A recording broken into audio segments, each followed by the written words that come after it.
મહાકવિ ભર્તૃહરિનું નીતિ શતક ચાલી રહ્યું છે અને એમાં ગુજરાત યુનિવર્સિટી પ્રમાણે આપણે બીજો યુનિટ શરૂ કર્યો. આજે જે શ્રેષ્ઠ લોકો હોય છે, જે સારા લોકો હોય છે, જે માનનીય લોકો હોય છે, એમના સ્વભાવનું વર્ણન કરી રહ્યા છે અને એના માટે એક કેસરી સિંહની ઉપમા પ્રસ્તુત કરી છે. કહે છે, પેલા ધીમે ધીમે શ્લોકને વાંચીશું. ક્ષુત ક્ષામોપી જરા કૃશોપી શિથિલ પ્રાણોતિ કષ્ટામ દશામ આપન્નોપી વિપન્ન દીધિતિરપી પ્રાણેષુ નત્સ્યત્સ્વપી મત્તેભેન્દ્ર વિભિન્ન કુંભ કવલ ગ્રાસૈક બદ્ધ સ્પૃહા કિમ જીર્ણમ તૃણમત્તિ માન મહતા મગ્રેશરઃ કેસરી. ગાઈએ જરા આ શ્લોકને. ક્ષુત ક્ષામોપી જરા કૃશોપી શિથિલ પ્રાયોતિ કષ્ટામ દશામ આપન્નોપી વિપન્ન દીધિતિરપી પ્રાણેષુ નસ્યત્સ્વપી મત્તેભેન્દ્ર વિભિન્ન કુંભ કવલ ગ્રાસૈક બદ્ધ સ્પૃહા કિમ જીર્ણમ તૃણમત્તિ માન મહતા મગ્રેસરઃ કેસરી. ભાઈ, જે શ્રેષ્ઠ કેસરી એટલે સિંહ હોય, ક્ષુત ક્ષામોપી, ક્ષુત ક્ષામોપી એટલે ભૂખથી વ્યાકુળ હોય, એને ભયંકર ભૂખ લાગી હોય, એના આંતરડા કકડી ગયા હોય. જરા કૃશોપી એ સાવ ઘરડો થઈ ગયો, વૃદ્ધ થઈ ગયો હોય.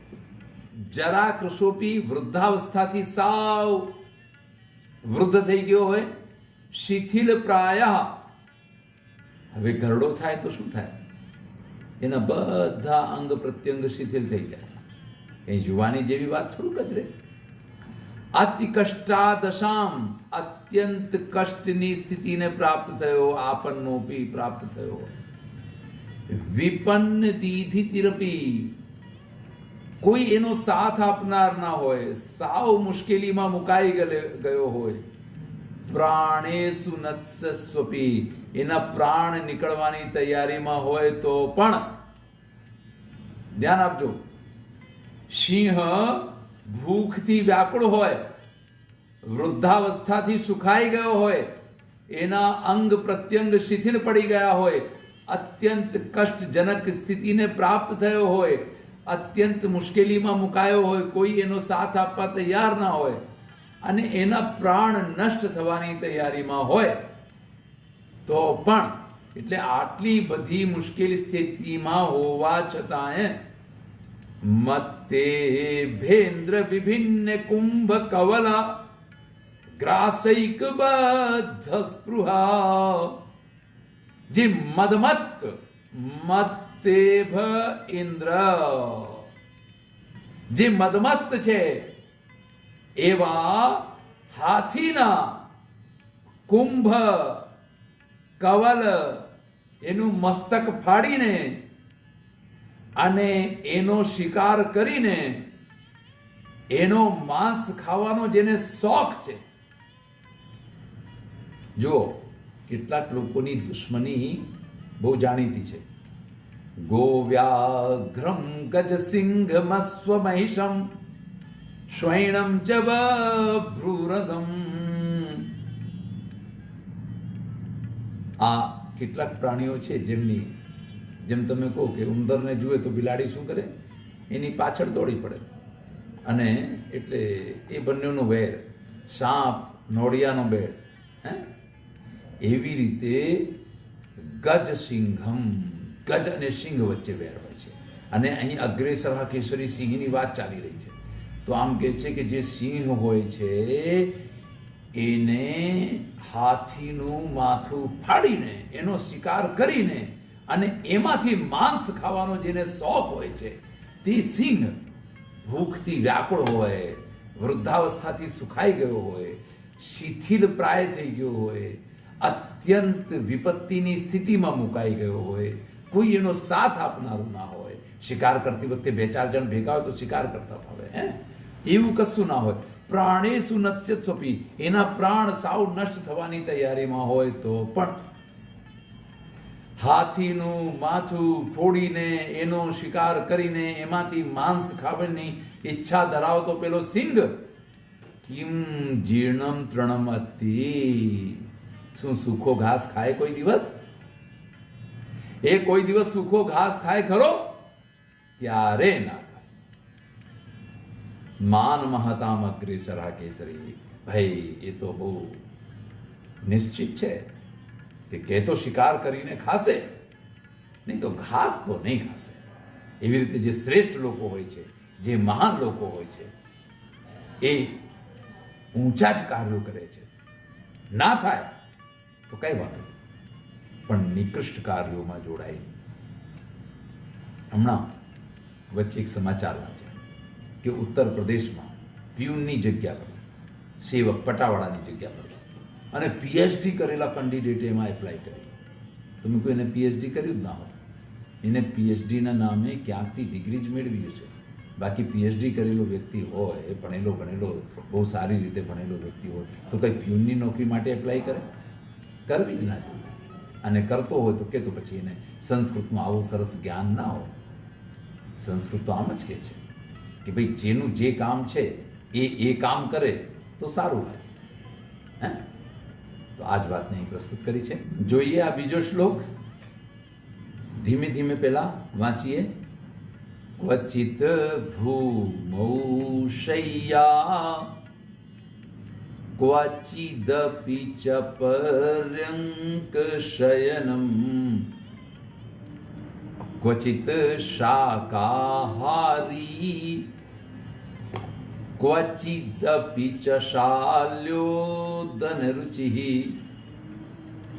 ક્વચિત કંથાધારી ક્વચિદપિ ચ દિવ્યાંબરધરો મનસ્વી કાર્યાર્થી ન ગણયતિ દુઃખમ ન ચ સુખમ. બહુ સરસ શ્લોક છે, જરાક ગાઈશું. ક્વચિદ ભૂમૌ શય્યા ક્વચિદપિ ચ પર્યંક શયનમ. સુંદર શિખરડી છંદ છે. ક્વચિત શાકાહારી ક્વચિદપિ ચ શાલ્યોદનરુચિઃ ક્વચિત કંથાધારી ક્વચિદપિ ચ દિવ્યાંબરધરો મનસ્વી કાર્યાર્થી ગણયતિ ન દુઃખમ ન ચ સુખમ.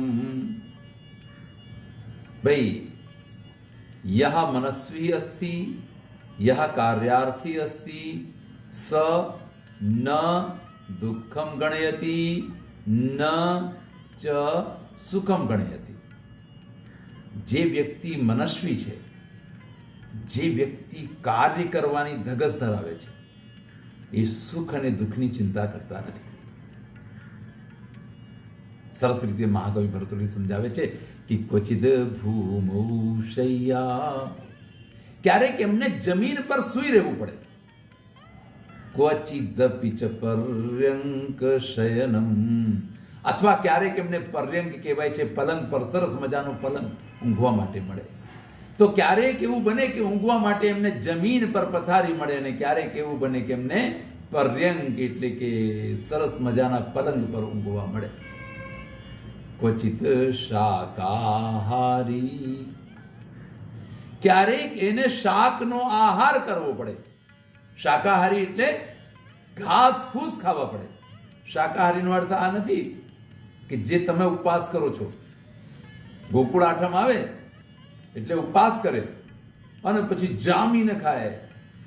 આમ તો કદાચ 2 વખત ખાતા હોય. આમ ફ્રૂટે જોઈએ ને રજગરાના ભજીયા જોઈએ ને પૂરીઓ જોઈએ અને બધું જાત જાતનું ભાત ભાતનું ખાય. એનું નામ શાકાહાર નથી.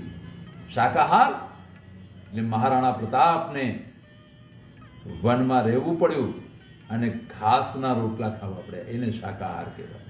કે ક્યારેક ખાવાનું મળે જ નહીં. આપણે આમ તેમ ઝાડના પાંદડા ક્યાંક દેખાય કે આંબલીનો ઝાડ છે, આના પાંદડા સરસ ખાટા હોય છે, ચાલો ને થોડાક ચાબી લઈએ, થોડુંક પેટને રાહત થઈ જાય. એવી સ્થિતિ આવી જાય તો એને કહેવાય શાકાહારી. ક્વચિદપિ ચ શાલ્યો તનુજી. અને ક્યારેક એવું બને કે એને જે ભાવતા હોય શાલ્ય ઉદન, શાલ્યોદન દૂધ પાક જેવા, જેમાં માવાય નાખેલા હોય, જેમાં મેવાય નાખેલા હોય, મસ્ત મજાનો દૂધ પાક બન્યો હોય, સારા સારા વ્યંજનો બન્યા હોય, ક્યારેક કેમ ખાવા મળે. એ ચિંતા નથી કરતો. એને જમીન પર ઊંઘવું પડે તો જમીન પર ઊંઘી જાય. એને સરસ પથારી મળે તો સરસ પથારી પર ઊંઘી જાય. એને શાકાહાર કરવો પડે, એને ઘાસ ફૂસ ખાવું પડે તો પણ એ ચરાઈ લે. અને એને સરસ મજાનું ભોજન મળે તો પણ એ ચરાઈ લે. ક્વચિત કંથાધારી. ક્યારેક એવી સ્થિતિ આવે કે એને કોથળાના કપડાઓ પહેરવા પડે. કોથળાના કપડા એટલે ભાઈ સિલ્કી, રેશમી આવા વસ્ત્રો તો બધાને ગમતા હોય છે, પણ એવા જાડા જાડા કોથળામાંથી બનાયેલા જેનો થેલો તમે હાથમાં લઈને ચાલવામાં તમને શરમ લાગે, જેનો થેલો હાથમાં લઈને ચાલવામાં તમને શરમ લાગે છે, એવા કપડામાંથી બનેલા વસ્ત્રો પહેરવા પડે. ક્વચિત દિવ્યાંબરધરો. ને ક્યારેક એને દિવ્ય વસ્ત્રો, રેશમી કેની વાત કરી એવા વસ્ત્રો પહેરવા મળે. વ્યક્તિના જીવનનું કંઈ ખબર નથી હોતું, ક્યારે એની સાથે શું થાય, કઈ રીતે થાય. તો અહીં કહે છે કે જમીન પર ઊંઘવું પડે કે સરસ મજાની પથારી મળે, શાકાહાર કરવો પડે કે સરસ મજાના ભાવતા વ્યંજનો ખાવા મળે, જાડા જાડા કોથળા જેવા કપડાં પહેરવા પડે કે દિવ્ય રેશમી વસ્ત્રો પહેરવા મળે. જે મનસ્વી હોય છે, જે કાર્ય કરવાની ધગસ ધરાવતો હોય છે, જેને નક્કી કર્યું છે કે હું કાર્યને કરીને જ જંપીશ, તો પછી સુખ અથવા દુઃખની આ બાજુ જે આપેલા છે એ બધા સુખના નિશાનો છે, અને આ બાજુ જેનું વર્ણન છે એ બધા દુઃખની વાતો છે. એ સુખની અથવા દુઃખની ચિંતા કરતો નથી. એ તો કાર્ય કરવામાં માને છે. કાંઈ વાંધો નહીં, મને નથી સરસ મજાનું ભોજન મળશે ચાલશે, પણ મારે આ કામ તો બતાવવું જ પડશે. ઘણી વખત એવું થાય કે વ્યક્તિ કામમાં લાગેલો હોય તો એને નાસ્તા કરવાનો ટાઈમ ન મળે, એ ત્યાંથી નીકળી ના શકે, ઊભો ના થઈ શકે, એવી સ્થિતિ એની સાથે સર્જાય. પણ એ બધાની ચિંતા કરતો નથી. તો હું માનું છું સમજાઈ ગયું હશે. ફરીથી એક વખત આખા શ્લોકનો અર્થ કહી દઉં છું કે જે શ્રેષ્ઠ મનસ્વી કાર્યાર્થી વ્યક્તિ હોય છે એમને જમીન પર ઊંઘવું પડે કે એમને પથારી ઊંઘવા માટે મળે, એમને શાકાહાર કરવો પડે કે એમને સરસ મજાના વ્યંજન ખાવા મળે, એમને જાડા કોથળા જેવા કપડાં પહેરવા પડે કે દિવ્ય વસ્ત્રો પહેરવા એમને મળે. એ વસ્તુઓની ચિંતા કરતા નથી. એ સુખ જોતા નથી કે દુઃખ જોતા નથી. સુખ મળશે તો ભલું, દુઃખ મળશે તો ભલું. બસ એક જ વસ્તુ એમની સામે હોય છે. શું હોય છે? કાર્ય. મારે મારું કાર્ય પૂર્ણ કરવું છે, મારે મારું લક્ષ્ય પૂર્ણ કરવું છે. એ જ એમની હંમેશા ઈચ્છા રહેલી હોય છે અને એને જ ધ્યાનમાં રાખે છે. સુખ દુઃખને એ લોકો ધ્યાનમાં રાખતા નથી. અહીં મહાકવિ ભર્તૃહરિ જે છે ને, કર્મની પ્રશંસા કરે છે. શાની પ્રશંસા કરે છે? કર્મની. પહેલા શ્લોકને ભણી ધીમે ધીમે વાંચીએ. નમઃ શ્યામો દેવાન નનુ હત વિધેસ તેપી વશગા વિધિર વંદ્ય સોપી પ્રતિનિયત કર્મૈક ફલદા ફલમ કર્માયત્તમ કિમ મરગણૈ કિંચ વિધિના નમસ્તત કર્મભ્યો વિધિરપી ન યેભ્યા પ્રભવતી. તો જરા ગાઈએ શ્લોકને. નમસ્યામો દેવા નનુહત વિધેસ્તેપી વશગા વિધિર્વંદ્યાઃ સોપી પ્રતિનિયત કર્મૈક ફલદા. ફલમ કર્માયત્તમ કિમમર્ગણૈઃ કિંચ વિધિના નમઃ તત્કર્મભ્યો વિધિરપી નયેભ્યઃ પ્રભવતી. મહાકવિ ભરતૃહરિ કહે છે,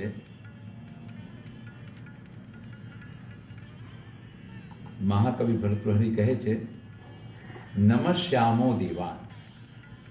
આપણે બધા દેવતાઓને નમસ્કાર કરીએ છીએ, દેવતાઓને નમન કરીએ છીએ કે ભાઈ અમારું ભલું થાય, અમને જે કંઈ જોઈતું હોય આપણે એમ જ કરીએ ને. આપણે એમ જ કરીએ ને કે જાત જાતના દેવી દેવતાઓની સમક્ષ જઈને આપણે બાર બાર હાથ જોડીએ, વંદના કરીએ, એમને કંઈક કહીએ. હે, તો નમસ્યામો દેવા, આપણે દેવતાઓનું નમન કરીએ છીએ. પણ શું ફાયદો? હત વિધેશ તેપી વસગા. એ દેવતાઓ પણ વિધાતાને આધીન છે, એ પોતાની રીતે કંઈ કરી શકતા નથી. જે વિધાતાએ ભાગ્યમાં લખ્યું હોય, જે વિધાતાએ નક્કી કર્યું હોય એ જ થાય છે. તો દેવતાઓની આપણે આરાધના કરીએ છીએ, પણ એનો શું ફાયદો? દેવતાઓ પણ વિધિને આધીન છે. તો ચાલો પછી વિધિની વંદના કરીએ ને, એ વિધાતાની વંદના કરીએ. ભાઈ દેવતાઓ વિધાતાને આધીન છે, તો આપણે દેવતાઓની નહીં વિધાતાની વંદના કરીએ. વિધિર્વંદ્યઃ, ચાલો વિધિ એટલે વિધાતાની વંદના કરીએ. સોપી નિયત કર્મૈક ફલદા. પણ શું ફાયદો? આપણા કર્મો જે હોય એનો જ ફળ એ પણ આપતા હોય છે. આપણે કર્મો ના કર્યા હોય તો એનો ફળ વિધાતા પણ નથી આપી શકતો. તો વિધાતાની વંદના કરીએ પણ એનોય કોઈ ફાયદો નથી, કેમ કે વિધાતા પણ જે આપણા નિયત કર્મ છે એના કરતા વધારે ફળ તો આપણને વિધાતા પણ આપી શકતો નથી. તો શું કરવું? ફલમ કર્માયત્તમ. જો ફળ કર્મને આધીન જ હોય, જો ફળ કર્મ કરવાથી જ મળતો હોય, તો કિમ અમર ગણૈ કિંચ વિધિના. તો દેવતાઓનું પૂજન શું અને વિધાતાનું પૂજન શું? તો દેવતાને માનીએ તો શું અને વિધાતાને માનીએ શું તો શું? એનો કોઈ અર્થ નથી. શું કરવું જોઈએ? નમઃ તત્કર્મેભ્યો. હું એ કર્મને નમન કરું છું. વ્યક્તિએ સારા સારા કર્મો કરવા જોઈએ. વિધિરપિના એ ભ્યા પ્રભવતી. વિધાતા પણ જેને બદલી શકતો નથી. જો આપણે સારા કર્મો કર્યા હશે તો વિધાતા પણ આપણને ખરાબ ફળ આપી શકે નહીં. એનો પણ એના પર વશ નથી. આપણે શ્રેષ્ઠ કાર્યો કરીએ, આપણે સારા કાર્યો કરીએ તો વિધાતાએ પણ આપણને સારો અને શ્રેષ્ઠ જ ફળ આપવું પડે. એ આપણું કશું બગાડી શકે નહીં. એટલે કહેવાય છે કે જ્યારે તમે બીજાનું ભલું કરો છો ને તો તમારું ભલું તો ઓટોમેટિક થઈ જાય છે. કેમ કે તમે સારું કર્યું છે તો પરિણામ તમને એનું સારું જ મળવાનું છે. ક્યારે પણ એનો બીજો કોઈ ખરાબ પરિણામ આપણને મળી શકે જ નહીં. તો અહીં કર્મની બહુ સરસ પ્રશંસા કરી છે. આખા શ્લોકને જોઈએ. કવિ કહે છે કે હું દેવતાઓની સ્તુતિ કરું, દેવતાઓને નમન કરું, પણ શું ફાયદો? દેવતાઓ તો વિધાતાને આધીન છે. ઓકે, તો આપણે વિધાતાની વંદના કરીએ, પણ એનોય ફાયદો નથી. કેમ કે વિધાતા માત્ર ને માત્ર આપણા જે કર્મો હોય છે એનો જ ફળ આપનારો હોય છે. તો જ્યારે વ્યક્તિને ફળ કર્મને આધારે જ મળતો હોય છે તો શું દેવતાઓની વંદના કરવી કે શું બ્રહ્માની વંદના કરવી? એના કરતા આપણે કર્મની જ વંદના કેમ ન કરીએ? જેના આધીન પોતે વિધાતા પણ છે, જેના આધીન બધા ફળ છે, તો આપણે એ જ કર્મોની વંદના કરીએ. એટલે કે સારા સારા કર્મો કરીએ તો વિધાતા પણ આપણને ખરાબ ફળ આપી શકે નહીં. એ પણ આપણું ભાગ્ય ખરાબ લખી શકે